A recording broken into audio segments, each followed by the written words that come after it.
just hold still.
Hello, folks.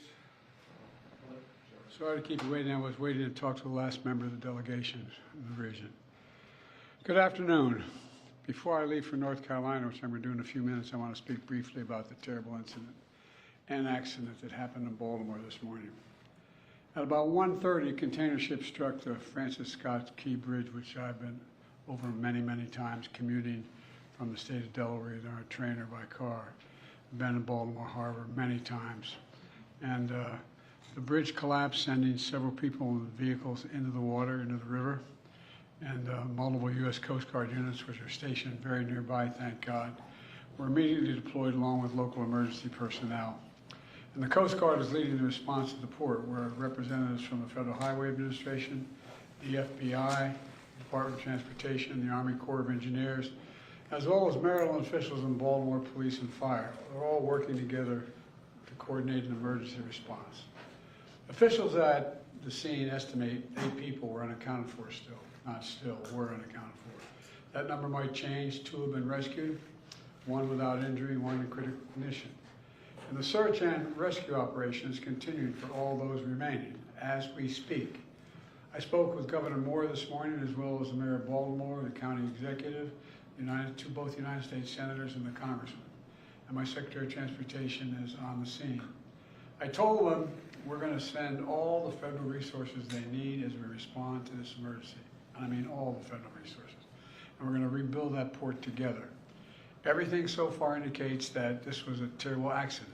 At this time, we have no other indication, no other reason to believe there's any intentional act here.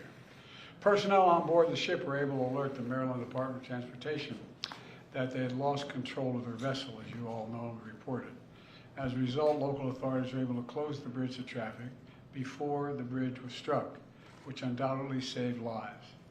Our prayers are with everyone involved in this terrible accident and all the families, especially those waiting for the news of their loved one right now. I know every minute in that circumstance feels like a lifetime. You just don't know. It's just terrible. We're incredibly grateful for the brave rescuers who immediately rushed to the scene, and to the people of Baltimore. I want to say we're with you. We're going to stay with you as long as it takes. And like the governor said, you're Maryland tough, you're Baltimore strong, and we're going to get through this together. And I promise we're not leaving. Here's what's happening now. The search and rescue operation is our top priority. Ship traffic in the Port of Baltimore has been suspended until further notice, and we'll need to clear that channel before the ship traffic can resume. The Army Corps of Engineers is on the spot and is going to help lead this effort to clear the channel. The Port of Baltimore is one of the nation's largest shipping hubs, and I've been there a number of times as a senator and as a vice president. It handles a record amount of cargo last year, It's also the top port in America for both imports and exports of automobiles and light trucks. Around 850,000 vehicles go through that port every single year, and we're going to get it up and running again as soon as possible.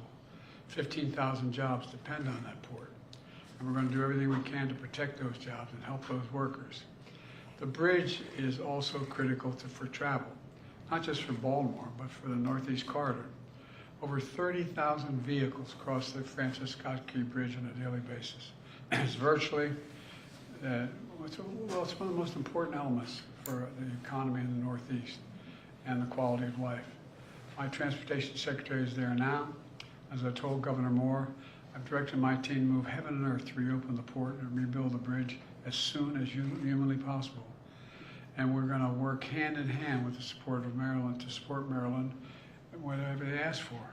We're going to work with our partners in Congress to make sure the state gets the support it needs. It's my intention that the federal government will pay for the entire cost of reconstructing that bridge, and I expect the Congress to support my effort. This is going to take some time. The people of Baltimore can count on us, though, to stick with them at every step of the way until the port is reopened and the bridge is rebuilt. You know, we're not leaving until this job gets done. Not leaving until then. So I just want to say God bless everybody who got everyone harmed this morning and their families. And make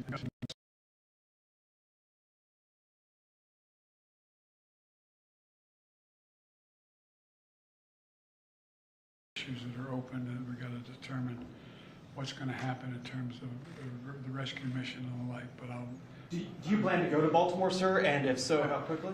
I do, and as quickly as I can. You said the federal government's also going to pay for the repairs. I'm just curious, this was a ship that appears to be at fault. Is there any reason to believe that the company behind the ship should be held responsible? And then also, you mentioned... That could be, but we're not going to wait for that to happen. We're going to pay for it to get the bridge rebuilt and opened. What did you make of Israel's decision not to attend this meeting this week?